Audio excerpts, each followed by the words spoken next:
Well, what is my only hope in life and death? That is a good question.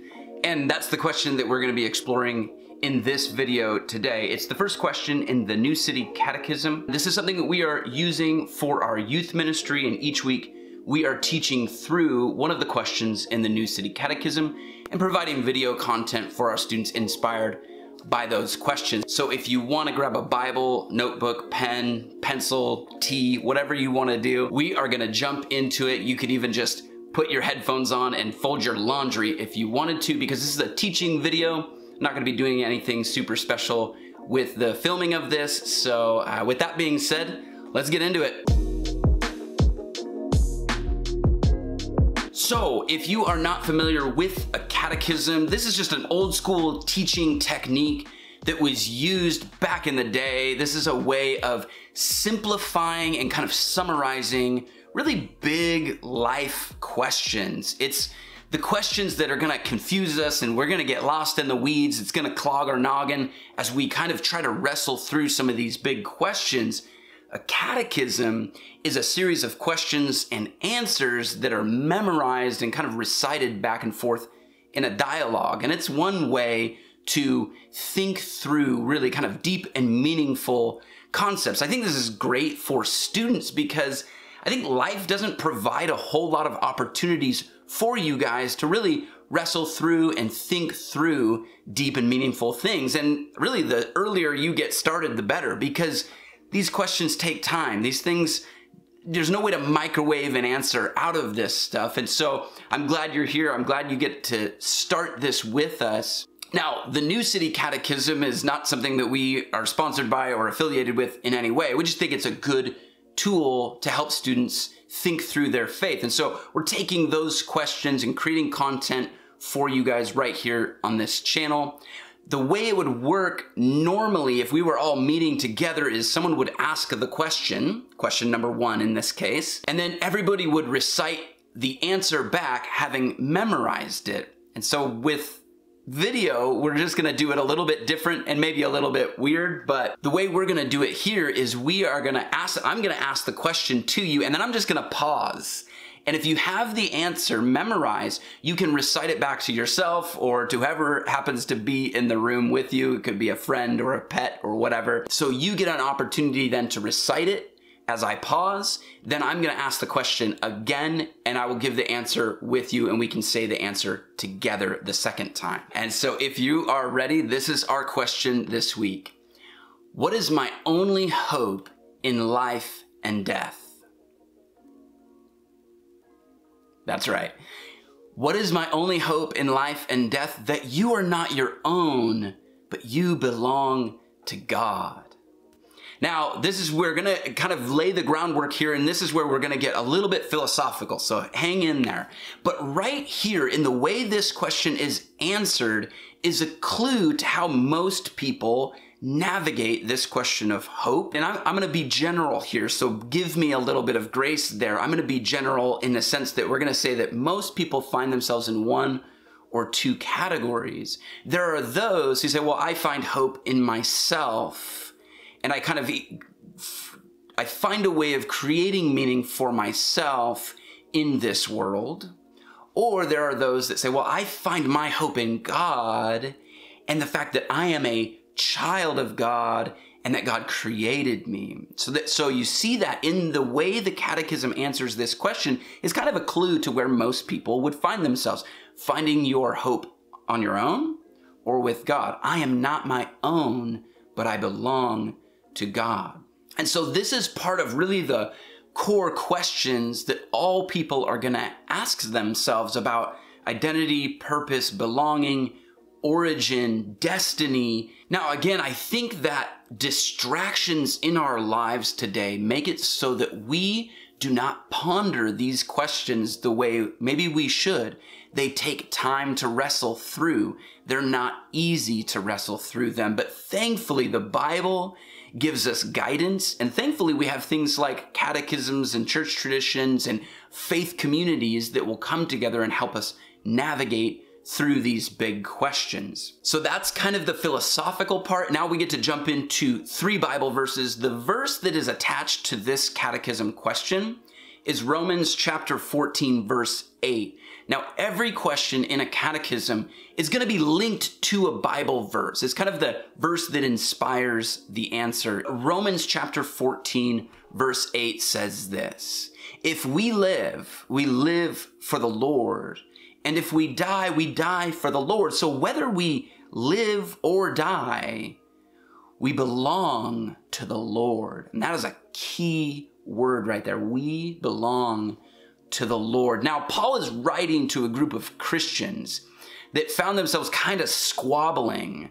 And they were squabbling over, basically there was one group that said, well, we are significant because of our religious traditions, because of the things that we do. And another group that maybe was saying, well, we are significant because of where we come from, kind of our people group, our tribe. And so Paul kind of just goes in there and says, well, hold on. That is not where we find our identity. We find our identity in that we belong to the Lord, not religious practices or your heritage or what you can accomplish in life or how wealthy you are or even the good that you do in this world. Your identity, first and foremost, is fundamentally kind of tied to who you are in God, as a child of God. So that's kind of a religious example, but we see kind of the same thing happening in the world. If I don't believe there is a God, and I believe that I'm just the product of a process that didn't have me in mind, you know, I came from nothing, I'm going nowhere, and somewhere in between I have to find meaning. Well, I try to find it within myself, or I find it in the material world. I try to be successful in business, or I try to make a lot of money. I try my best to be happy, and I might even try my best to have some sort of meaningful impact in the world. And again, those are not bad things, but when misplaced, can be detrimental, can actually kind of break down. I mean, one example would be that if I'm just trying to find meaning in this world, and someone else is in the way of my own success or fulfillment, then that person becomes an obstacle to me. And I am fighting with that person, and I'm bickering with that person. It's kind of what was going on in this verse in Romans, just in a more church setting. I know, right? Nothing has changed. Now, there's another option. There's kind of another narrative. You can believe that you're actually the creation of God, that you are a child of God, that God has purpose for you, that the God of the universe that created all the stars and the galaxies and all the crazy inner workings of this world also thought of you. Now that's a powerful truth if you kind of let yourself think about it. Like, nobody consulted you on whether or not you wanted to be born, right? God planned you. God has a purpose for you. Your purpose then is found outside of yourself and in this person we know as God. Now, I think this is very significant for a lot of reasons, but in our example, I mean, think about this. This frees me from materialism. This frees me from trying to self-authenticate or find meaning in myself or the material world, and then biting and squabbling and competing with other people because they are obstacles to my success or my fulfillment. Now I look at myself as a child of God. I look at the people around me as children of God. They have meaning also. They have purpose. They have significance. They are loved by God just as I am loved by God. And so rather than being obstacles, those people are now part of my family. And I might even step aside and sacrifice my own happiness or my own comfort so that that person can be happy and that person can be comfortable. I think that's just a better way to live. I mean, so there we go. So we find our belonging in God. We find our identity in that we belong to God.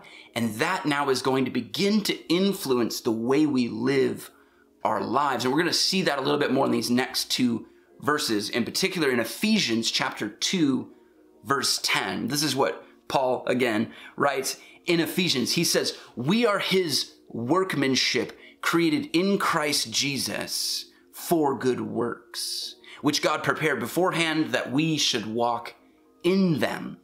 So there we see it. our identity, we are creation of God. We are the workmanship of God, leading to purpose, that we are created for good works. It's like God is writing a story and you get to play a part of that story. I don't feel significant on my own, but then I realize that I'm a child of God and that God has a purpose for my life, and that I find meaning when I participate in what God is doing and what God has planned for me.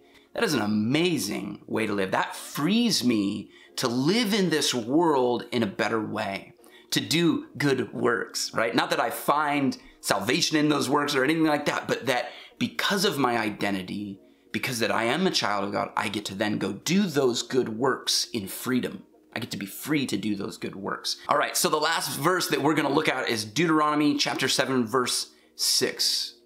For you are a people holy to the Lord your God. The Lord your God has chosen you out of all the peoples on the face of the earth to be his people, his treasured possession, his special treasure. So let me ask you this. What would change in my life if I woke up every morning realizing that God was for me, that God believed in me, that God loved me, that I was special to the God of the universe, that I'm not an accident, that I'm not just the end product of a process that didn't have me in mind? How would my behavior change? How would my attitude change? And what might I do with this life? And so as we think about that, let's go back to our original question. What is my only hope in life and death? I think this is so important for students to begin thinking about this, thinking about it early. And the answer is that you are not your own, but you belong to the Lord, that you belong to God. The world is conditioning us to find meaning in the material or to conjure up meaning from within ourselves. But the Bible is telling us that we find meaning outside of ourselves in the person of God. So I hope that that is encouraging for you. If you found meaning in this conversation, share this video with a friend, or even better, share this conversation with them, because again, I think this is so crucial for us to be wrestling through these kind of deep and meaningful things together. So share these videos, be a part of the community here that we have on this channel. I will be posting another video with the next question in the New City Catechism. I'm not gonna give you the spoiler here. You can look ahead in the New City Catechism, and I look forward to making that video and being with you guys when we make it and having conversation with you guys and being a part of the community. So I'm glad you found us here, and I look forward to being with you in that next video. Shalom.